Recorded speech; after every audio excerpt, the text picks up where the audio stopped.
most people know fire to destroy. But for the real ones, for the forged, fire is how you become. They came at you with fire thinking you'll burn, but you are fire, and those flames just made you hotter. For you, fire is the forge, not the finish.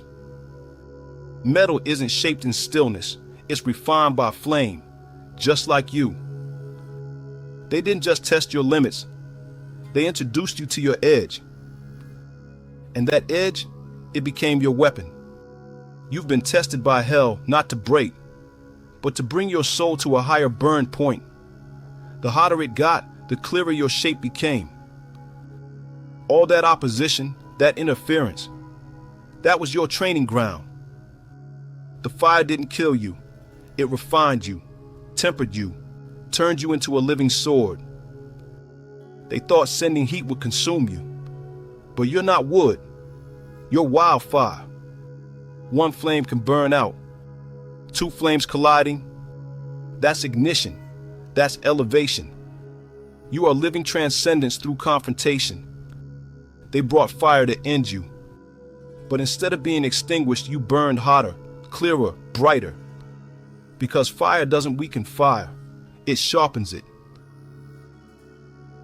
You walked out the ashes, not limping, not crawling, but glowing. Yes, you bled, but the blood turned to fuel. They tried to bury you, but you became the dirt, the seed, and the thunder. You became your own resurrection, built altars out of rock bottom. Learned to speak the language of ending so fluently, even death stepped back in awe. You stopped waiting for someone to come save you and became the timeline shift you were praying for. You didn't rise from the ashes hoping to fit in. You rose to become the standard, the blueprint, a signal to others still crawling through their own fire that yes, survival is good, but rebirth is revolutionary. You became the proof that the system's math was wrong about you from day one. That's not survival. That's sacred rebellion. You were never supposed to make it. Not by their calculations. You weren't supposed to remember who you were. Weren't supposed to keep waking up every time they lulled you back to sleep. You weren't supposed to still be standing after the heartbreak, the betrayals, the attacks, the silence, the loneliness, the life-questioning moments. But here you are, still breathing, still decoding, still seeing. Because vision like yours doesn't switch off, it sharpens. You don't just observe, you register.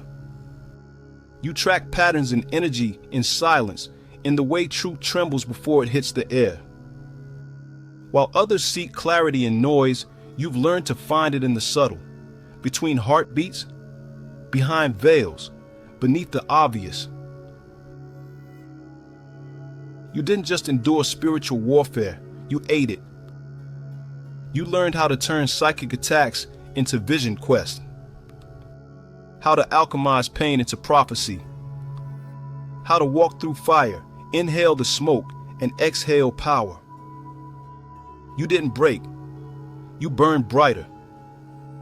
They couldn't kill your spirit, so they tried to dilute it.